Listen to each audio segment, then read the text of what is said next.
आप सबको प्यार भरा नमस्कार। आज हम पढ़ने वाले हैं सीटेट में शिक्षण विधि के बारे में, यानी कि टीचिंग मेथड्स के बारे में। ठीक है, इसमें कुछ हम महत्वपूर्ण शिक्षण विद्या के बारे में पढ़ेंगे और जानेंगे कि शिक्षण विद्या कौन कौन से होती हैं और कैसे इससे संबंधित प्रश्न पूछे जाते हैं। ठीक है, तो चलिए स्टार्ट करते हैं और समझते हैं टीचिंग मेथड के बारे में कि कौन कौन से शिक्षण विद्या पेपर में पूछे जाते हैं। जो महत्वपूर्ण शिक्षण विद्या है उसी को पढ़ेंगे और इसके बाद जब हम अगले वीडियो में पढ़ेंगे तो कुछ और शिक्षण विधियों को समझेंगे कि कौन कौन से शिक्षण विधियां होती हैं।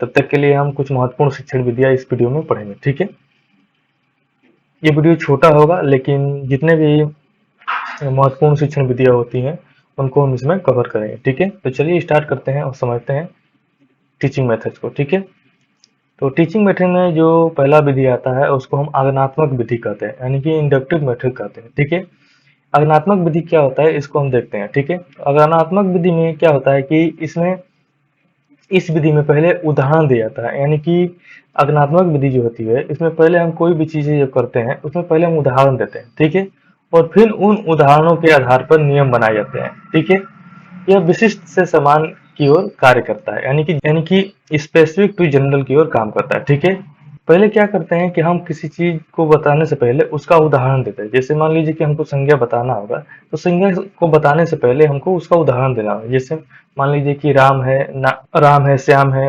विनोद है, ये तमाम प्रकार के जो भी हम उदाहरण है उसको पहले उदाहरण के माध्यम से देंगे। ठीक है, उसके बाद हम उसके नियमों को बताएंगे कि इसे हम संज्ञा कहते हैं। ठीक है, नाम वस्तु स्थान को हम संज्ञा कहते हैं। ठीक है, तो इस तरीके जो है उदाहरण से हम नियम की ओर जाते हैं, यानी कि विशिष्ट से सामान्य की ओर जाते हैं, उसको हम आगमनात्मक विधि कहते हैं। ठीक है, यानी कि पहले हम उदाहरण देंगे उसके बाद नियमों को बतलाएंगे। ठीक है, जैसे उदाहरण के रूप में हमने दिया कि नाम वस्तु स्थान को हम संज्ञा कहते हैं, तो पहले हम संज्ञा नियम नहीं बताएंगे। ठीक है, पहले क्या करेंगे कि हम संज्ञा का नियम नहीं बताएंगे, पहले उसका उदाहरण देंगे। उदाहरण के रूप में जैसे देंगे कि नाम, जैसे राम, श्याम, ये तमाम प्रकार के जो भी उदाहरण होंगे उनको उदाहरण देंगे। उसके बाद हम इस नियमों को बताएंगे कि नाम, जाति, स्थान, बोध को हम संज्ञा कहते हैं। ठीक है, तो इस तरीके से जो है आगमनात्मक विधि का उपयोग हम लोग करते हैं। ठीक है, पहले हम उदाहरण देते हैं उसके बाद नियम को बतलाते हैं। ये विधि विशिष्ट से समान की ओर होती है। ठीक है, यानी कि स्पेसिफिक टू जनरल होती है। ठीक है, पहले विशिष्ट चीजों को बताया जाता है उसके बाद इसको समान की ओर लेके जाया जाता है। ठीक है, आगमनात्मक यानी अ से पहले उदाहरण याद रखेंगे, यानी उदाहरण। ठीक है, इस तरीके से हम कभी कभी भी अगर याद करना होगा तो अ से उदाहरण के रूप में हम समझ सकते हैं। ठीक है, तो पहले अ आएगा तो उदाहरण आएगा। ठीक है, उसके बाद नियम आएगा। ठीक है, इसके बाद दूसरा है निर्णयात्मक विधि, यानी कि डिडक्टिव मेथड। इसमें क्या होता है कि इसमें पहले हम नियमों को बताते हैं, फिर उदाहरण के द्वारा उन्हें स्पष्ट किया जाता है। ठीक है, ये सामान्य से विशिष्ट यानी जनरल टू स्पेसिफिक की ओर चलती है। ठीक है, यानी कि नियनात्मक यानी नियम, यानी कि नि और नियम। ठीक है, इन दोनों से रिलेट करके हम लोग समझेंगे। ठीक है, नियनात्मक विधि यानी कि डिडक्टिव मेथड में क्या होता है कि पहले हम नियमों को बतलाते हैं। जैसे मान लीजिए कि हमको संज्ञा बतलाना होगा तो संज्ञा के पहले नियमों को बताएंगे। जैसे मान लीजिए कि संज्ञा किसे कहते हैं। ठीक है, उसके नियमों को बतलाएंगे कि नियम क्या होते हैं। जैसे वस्तु स्थान के नाम को हम संज्ञा कहते हैं। ठीक है, उसके बाद उसका उदाहरण देंगे कि संज्ञा में कौन कौन से उदाहरण है। जैसे राम, नाम, श्याम, कोई स्थान हो गया, जैसे लखनऊ, इलाहाबाद, ये स्थान हो गया। ठीक है, तो जो भी चीजें होती है पहले हम नियम को बतलाएंगे उसके बाद उदाहरण देंगे। ठीक है, ये सामान्य से विशिष्ट की ओर जाती है। ठीक है, निगनात्मक विधि। ठीक है, निगनात्मक यानी नि से नियम याद रखेंगे और अ से उदाहरण याद रखेंगे। ठीक है, इससे आसानी होगी हमको समझने में कि अगनात्मक में उदाहरण पहले देते हैं उसके बाद नियम देते हैं, निगनात्मक नि में नियम देते हैं फिर उदाहरण देते हैं। ठीक है, तो ये दोनों शिक्षण विधियां रही। इसके बाद हम अगला देखते हैं, अगला क्या है। इसके बाद अगला है प्रश्नोत्तर विधि, यानी सुकरात मेथड। ठीक है, इसमें क्या होता है इसको हम देख लेते हैं। इसके प्रवर्तक सुकरात जी है, यानी कि जो प्रश्नोत्तर विधि है इसके जो प्रवर्तक है वो सुकरात जी है। ठीक है, इसमें शिक्षक छात्रों से प्रश्न पूछने और उनके पूर्व ज्ञान को जागृत करता है। यानी कि इसमें क्या होता है कि शिक्षक जो है छात्रों से प्रश्न पूछता है और उसके जो पूर्व ज्ञान को जागृत करने के लिए ये प्रेरित करता है। यानी कि जैसे मान लीजिए कि शिक्षक बच्चों से प्रश्न पूछेगा कि पौधे कैसे अपना भोजन प्राप्त करते हैं। ठीक है, इस तरीके से जो है शिक्षक ने बच्चों से प्रश्न पूछा और बच्चे उसका जवाब देंगे, यानी किस तरह से जो पेड़ है अपना भोजन बनाता है। ठीक है, ये प्रश्नोत्तर विधि है जिसमें क्या होता है कि बच्चों से शिक्षक प्रश्न पूछता है और बच्चों की जो भी पूर्व ज्ञान की जो जागरूकता होती है, वो कैसे बच्चे ने पढ़ा है, कैसे क्या किया है, उसको बतलाने की कोशिश करता है। यानी कि शिक्षक बच्चों से प्रश्न पूछ के उनको जानने की कोशिश करता है कि बच्चे कितना जान सके हैं, या किसी के बारे में या किसी टॉपिक के बारे में कितना जानते हैं। ठीक है, ये प्रश्नोत्तर विधि रहा जिसके जिसके प्रवर्तक सुकरात जी हैं। ठीक है, इसके बाद अगला है विश्लेषणात्मक विधि यानी एनालिटिकल मेथड। ठीक है, इसमें क्या होता है कि किसी कठिन समस्या को छोटे छोटे भागों में विभाजित करके उसका अध्ययन करना विश्लेषणात्मक विधि यानी विश्लेषण कहलाता है।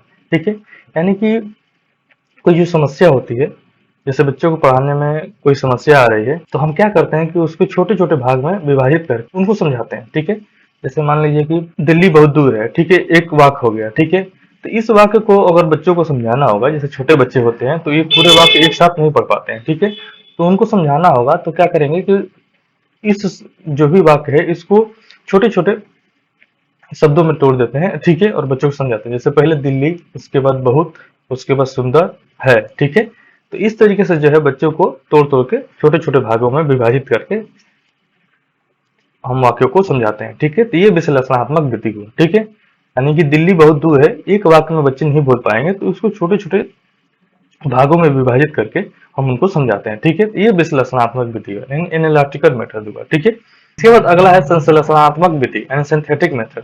सिंथेटिक मेथड क्या होता है, इसको हम देखते हैं। ठीक है, तो इसमें क्या होता है कि अलग अलग भागों को जोड़कर एक पूर्ण विचार या तथ्य प्रस्तुत करना संश्लेषणात्मक कहलाता है, यानी संश्लेषण कहलाता है। ठीक है, पिछली जो विधि थी विश्लेषणात्मक, उसमें हमने समझा कि कैसे कैसे जो बड़े भाग हैं उसको छोटे छोटे टुकड़े करके समझा जाता है, लेकिन इसमें क्या होता है कि जो अलग अलग छोटे छोटे टुकड़े हैं उनको जोड़कर पूर्ण विचार बनाकर चीजों को समझा जाता है। जैसे मान लीजिए कि हमने दिल्ली बहुत अच्छा है हमने समझा, तो हमने अलग अलग करके उसको समझा था, लेकिन जो अलग अलग चीज है उसको जोड़कर इसमें हमको समझाया जाता है। ठीक है, यानी कि जो अलग अलग है सबको जोड़कर चीजों को बच्चों को समझाया जाता है। ठीक है, जैसे मान लीजिए कि हमने अलग अलग शब्दों को अलग किया, तो उस शब्दों को एक करके एक वाक्य बना के बच्चों को समझाया जाता है। ठीक है, उसे जोड़ कर समझाया जाता है। ठीक है, संश्लेषणात्मक विधि में। ठीक है, सिंथेटिक मेथड में। ठीक है, इसलिए इसमें कहा जा रहा है कि अलग अलग भागों को जोड़कर एक पूर्ण विचार या तथ्य प्रस्तुत करके करना संश्लेषणात्मक विधि कहलाता है या संश्लेषण कहलाता है। ठीक है,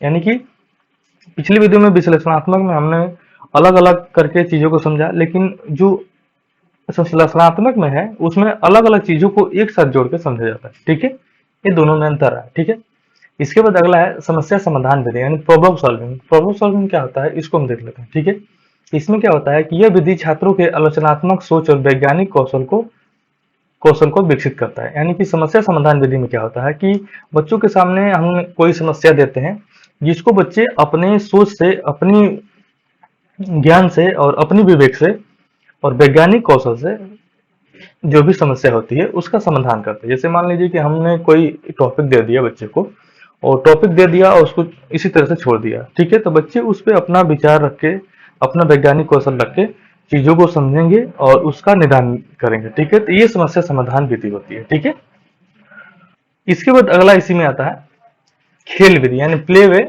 मेथड। ठीक है, खेल विधि क्या होता है इसको हम देख लेते हैं। ठीक है, तो खेल विधि क्या होता है कि प्राथमिक स्तर पर कविता और कहानियों के माध्यम से मनोरंजन ढंग से शिक्षण करना है। ठीक है, यानी कि खेल विधि क्या होता है कि जो प्राथमिक स्तर के जो भी बच्चे होते हैं उनको कोई भी चीजें जो सिखाना होता है, जैसे मान लीजिए कि हिंदी में आप उसको बच्चे को पढ़ा रहे होते हैं या कोई भी चीजें बता रहे होते हैं, तो बच्चों को कहानी या कविता के माध्यम से उनको मनोरंजन ढंग से उनको पढ़ाया जाए या बताया जाए। ठीक है, यही खेल विधि कहलाती है। यानी कि बच्चों को कोई भी चीजें जो सिखाई जाए उसको कहानी बताकर या कविता में कविता पढ़ के उनको मनोरंजन ढंग से खेल खेल विधि में बताया जाए। ठीक है, यानी ये प्ले मेथड होते हैं। ठीक है, यानी कि बच्चों को जो भी चीजें पढ़ा रहे हैं वो कविता के माध्यम से या कहानी के माध्यम से बच्चों को उनको समझाएं। ठीक है, ये खेल विधि यानी प्ले वे मेथड कहलाता है। ठीक है, मनोरंजन ढंग से उनको बताया जाए ताकि उनके अंदर रुचि आए और चीजों को कहानियों से और कविताओं से जोड़ के उन लोग समझें। ठीक है, इसके बाद अगला है प्रदर्शन यानी कि डिमोन्स्ट्रेशन विधि। ठीक है,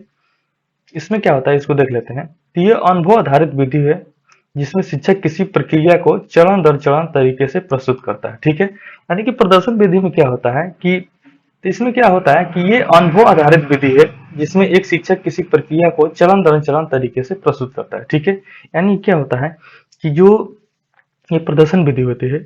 इसमें जो शिक्षक होता है उसकी प्रक्रिया चरण दर चरण प्रस्तुत करने की होती है, यानी कि इसको हम एग्जाम्पल के थ्रू समझ सकते हैं। जैसे मान लीजिए कि कोई केमिस्ट्री का टीचर है, ठीक है, और बच्चों को कोई केमिस्ट्री से संबंधित कोई केमिकल रिएक्शन करना या केमिकल रिएक्शन से संबंधित कोई चीज बतलाना चाहता है, तो पहले क्या करता है कि उन वस्तुओं को उपयोग के लिए समझाने के लिए उनका पहले व्यवस्था करता है, ठीक है। उसके बाद उनका प्रयोग चरण दर चरण करता है ताकि बच्चे को अच्छी तरीके से समझ आ पाए। जैसे मान लीजिए कि केमिस्ट्री में जल बनाने की जो भी प्रक्रिया होती है, जैसे मान लीजिए कि हाइड्रोजन और ऑक्सीजन, तो पहले हाइड्रोजन ऑक्सीजन को वो बच्चे को दिखाएगा, समझाएगा, उसके बाद दोनों को मिलाकर पानी बनाने की जो प्रक्रिया होती है उसको समझाएगा, ठीक है। तो इस तरीके से जो है डिमोन्स्ट्रेशन विधि में, यानी कि प्रदर्शन विधि में क्या करता है कि जो शिक्षक होता है वो किसी जो भी प्रक्रिया होती है उसको चरण दर चरण बतलाने की जो प्रक्रिया होती है उसको प्रस्तुत करता है बच्चों के सामने। जैसे हमने बताया कि उदाहरण दिया कि जैसे मान लीजिए कि हाइड्रोजन और ऑक्सीजन जब मिलते हैं तो जल बनता है, तो पहले वो क्या करेगा कि हाइड्रोजन को समझाएगा, ऑक्सीजन को समझाएगा और दोनों को मिलाकर जल बनाने की जो प्रक्रिया होती है उसको समझाएगा, ठीक है। तो ये चरण दर चरण समझाने की प्रक्रिया प्रदर्शन विधि कहलाती है, ठीक है, डिमोन्स्ट्रेशन विधि कहलाती है, ठीक है। तो आज की वीडियो में हम लोग ने जो जो महत्वपूर्ण शिक्षण विधियाँ थी उसको समझा, और नेक्स्ट इससे संबंधित जो और शिक्षण विधियाँ होंगी इसको समझेंगे, ठीक है। मिलेंगे नेक्स्ट वीडियो में, तब तक के लिए धन्यवाद, नमस्कार।